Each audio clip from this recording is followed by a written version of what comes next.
안녕하세요. 사연살롱이에요. 오늘의 사연입니다. 저보다 똑부러진 분들이 많기에 글을 올립니다. 저는 34, 신랑은 31입니다. 신랑은 막내지만 부모님에 대한 사랑이 유별나게 컸어요. 결혼한 지금도 다달이 기본 용돈, 명절 용돈, 기념일 외식에 일주일에 한두 번 방문할 정도로 애틋함이 큽니다. 엄마 아빠 보고 싶다 노래 부르는 게 그 사람의 18번. 부연 설명은 이 정도만 해도 아시겠죠? 문제가 된 것은 엊그제. 아버님이 지병이 크세요. 저는 병수발 드느라 직장까지 그만뒀어요. 신랑은 대기업 다니고 저는 중소기업 7년 차였습니다. 저도 그동안 쌓아온 커리어가 있던지라 그만두기 싫고 너무 거부감이 들었어요. 하지만 제가 친정 부모님이 안 계시거든요. 자기 부모님 끔찍하게 여기는 신랑의 회유에 넘어갔어요. 저보고 그러더라고요. 만약에 네 부모면 일이고 인생이고 뭐고 때려쳐서라도 병수발 할 거라면서 본인은 급여가 세니 병원비 충당이 맞고 남의 손에 부모는 더더욱 못 맡긴다.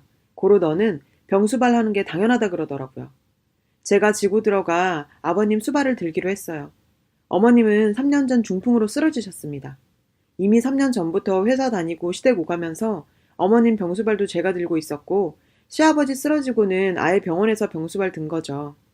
병수발한 지 한 달쯤 되니 오지랖 넓은 병실 사람들 말이 귀에 들어오더라고요. 수의를 해놓으면 오래 사신다는 얘기요. 저는 처음 들어서 깨름직했지만 당뇨는 유전이었고 아버님은 두 다리까지 절단하셔서 제 나름 간절한 마음에 아버님 수의를 지으러 갔어요. 수의하는 곳의 사장님도 효도오시라며 잘한 선택이라 하셔서 기뻤습니다. 건강하시길 바라며 그렇게 지어왔는데 수의를 본 신랑이 위아래 없는 또라이년이라며 노발대발하네요. 부모도 없는 년이 남부모 욕보인다고요. 상의 없이 수의를 지었다는 게 제 잘못일 수도 있죠. 제 입장에서 얘기를 하자면 대기업은 돈 많이 주는 이유가 있더라고요. 정말 남편 얼굴 보기 힘듭니다. 새로운 프로젝트 시작되면 더더욱요. 한 달에 10번 미만으로 퇴근한다면 믿겨지세요? 병수발로 저도 병원에 있는 시간이 훨씬 많고 이런저런 얘기하며 오손도손 사는 부부들처럼 신랑이 연락을 자주 하는 것도 아니고 그러다 보니 얼굴 보고 대화라도 나눌 수 있는 시간이 되는 것도 아닙니다. 한 집에서 잠을 자는 것도 아니어서 상의할 생각조차 못했네요. 전 아버님 병원이나 어머님 댁에서 자요.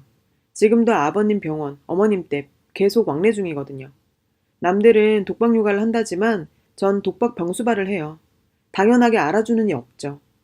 차라리 아이를 키운다면 내 새끼 이쁘다는 생각으로 귀염 떠는 맛도 보고 우울할 것 같진 않은데 쾌쾌한 집 냄새, 병원 분위기, 누워 계신 두 분. 정말 저는 일까지 관두고 헌신적으로 아버님 병원에 어머님 댁까지 매일 그런 삶의 연속인데 전 늘 그렇게 혼자였으니 그 부분도 혼자 생각하고 행동으로 옮겼어요. 독단적인 결정에 신랑도 화가 났을 수 있겠어요. 저도 미신이란 거 안 믿는 사람인데 벼랑 끝에 몰린 생각이 드니 지푸라기라도 잡는 심정으로 해보게 되더라고요.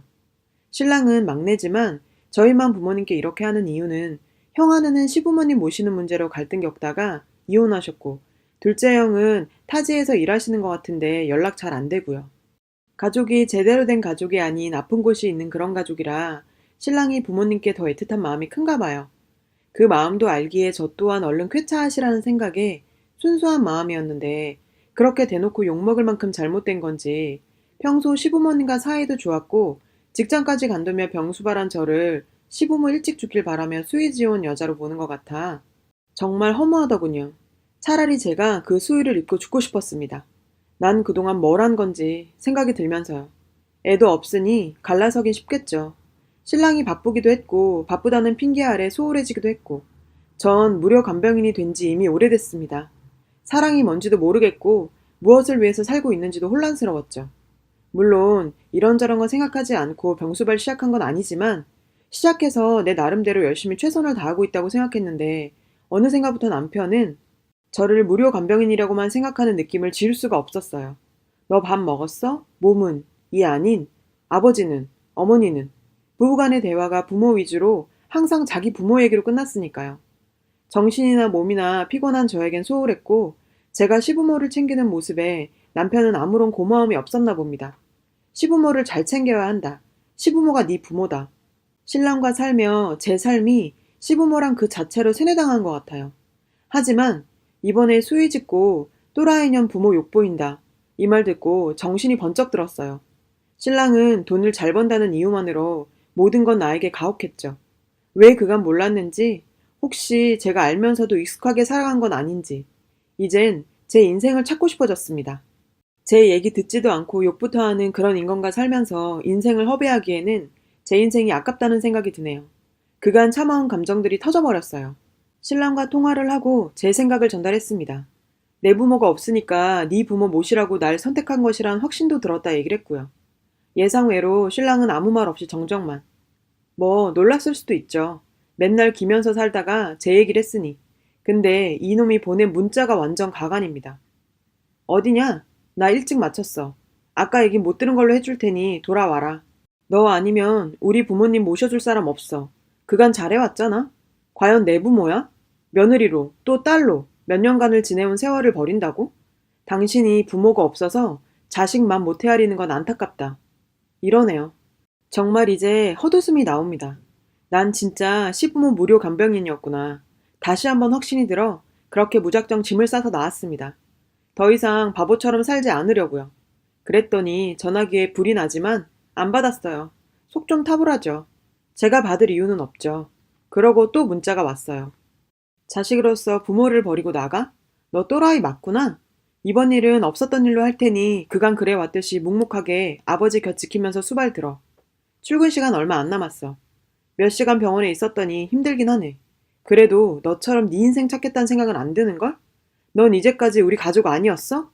전화하던 답장하던 해. 아버지 못 주무신다. 끝까지 정신 못 차리고 사태 파악 못하는 것 같죠? 4년 만에 만난 대학 시절 친했던 언니 집에 왔어요. 와, 어쩌면 이렇게나 상큼한 기분인지 칠흑 같던 소굴에서 탈출한 느낌입니다. 세상 공기가 이렇게 좋았는지요. 남편에게 전달했습니다. 내가 어디 가든 무슨 상관이야? 이제까지 관심이나 있었어? 왜? 나 없으니까 불안하니? 내가 한 말 못 들은 걸로 하지 말고 다 기억해. 나 아니면 네 부모 모실 사람 없는 거 알면서도 그 짓거리냐? 네 부모지 내 부모야? 나도 부모 있었어. 부모 없는 거 이용해서 남의 가슴에 비수꽂는 너보단 내가 다른 사람 마음을 더 잘하는 것 같은데? 자식된 마음을 내가 왜 모르냐? 오히려 네가 남을 배려하지 않은 거지. 이제 그 간병도 네가 한번 해봐. 내가 자식으로서 부모를 버린 게 아니라 네가 아내를 버린 거야. 어디다가 남을 탓해? 네가 내 걱정 개똥만큼만 했어도 나 부모님 모시고 살았을 거야. 날 가족으로 생각했어? 언제? 웃긴다 진짜. 가족 타령 나한테 더 하지 말고 다른 사람 알아봐. 부모님 잘 모셔라. 이렇게요. 언니에게 정말 고맙습니다. 이런 상황을 이해해줘서 당분간 지낼 수 있게 되었네요. 하나하나씩 정리하려 합니다. 당연히 이제 이혼도 해야겠고요. 제가 살 집, 직장, 자존감, 상한 몸, 막다른 골목에 와서야 저를 돌보게 됐지만 더 단칼에 자를 수 있는 마음이 강해집니다.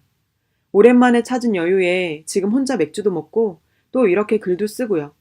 아버님, 어머님 걱정이 크긴 하지만 어련히 알아서 할까 싶어 이젠 제 자신을 돌보려 합니다. 응원해 주셨으면 좋겠네요. 제 사정 읽어주셔서 진심으로 감사합니다. 잘 살아보겠습니다. 여러분, 사연 댓글에 응원과 현명한 조언 부탁드려요. 좋아요와 구독은 저에게 큰 힘이 됩니다. 오늘도 좋은 일 가득하세요.